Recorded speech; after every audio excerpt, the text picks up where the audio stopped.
On the Bounds of Hinduism, Prabuddha Bharata, April 1899. Having been directed by the editor, writes our representative, to interview Swami Vivekananda on the question of converts to Hinduism, I found an opportunity one evening on the roof of a Ganga houseboat.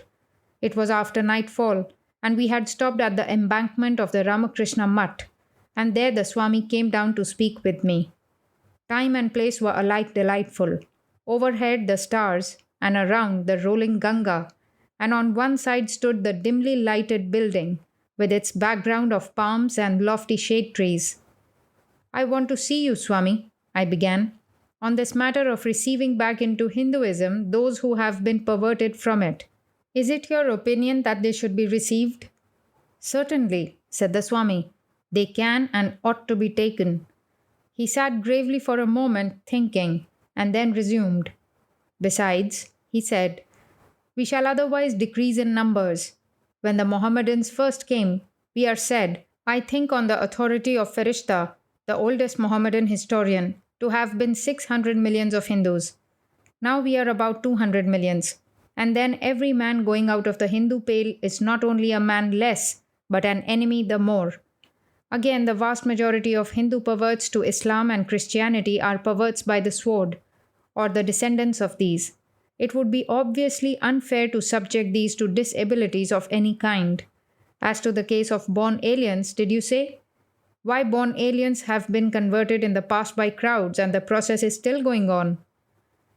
In my own opinion, this statement not only applies to aboriginal tribes, to outlying nations, and to almost all our conquerors before the Mohammedan conquest, but also in the Puranas.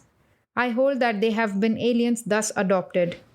Ceremonies of expiation are no doubt suitable in the case of willing converts, returning to their mother church, as it were, but on those who were alienated by conquest, as in Kashmir and Nepal, or on strangers wishing to join us, no penance should be imposed.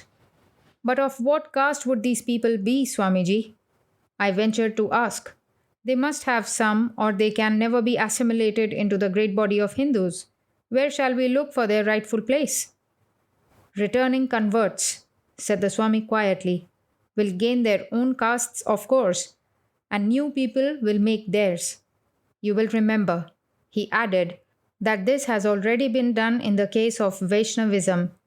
Converts from different castes and aliens were all able to combine under that flag and form a caste by themselves, and a very respectable one too. From Ramanuja down to Chaitanya of Bengal, all great Vaishnava teachers have done the same. And where should these new people expect to marry? I asked. Amongst themselves, as they do now, said the Swami quietly. Then as to names, I inquired, I suppose aliens and perverts who have adopted non-Hindu names should be named newly. Would you give them caste names or what? Certainly, said the Swami thoughtfully.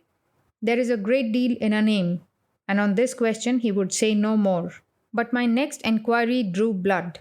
Would you leave these newcomers, Swamiji, to choose their own form of religious belief out of many-visaged Hinduism, or would you chalk out a religion for them? Can you ask that? He said. They will choose for themselves. For unless a man chooses for himself, the very spirit of Hinduism is destroyed. The essence of our faith consists simply in this freedom of the Ishta.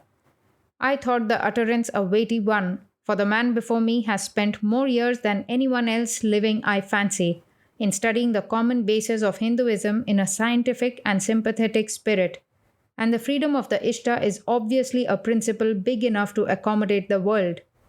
But the talk passed to other matters, and then with a cordial good night, this great teacher of religion lifted his lantern and went back into the monastery, while I, by the pathless paths of the Ganga, in and out amongst her crafts of many sizes, made the best of my way back to my Calcutta home.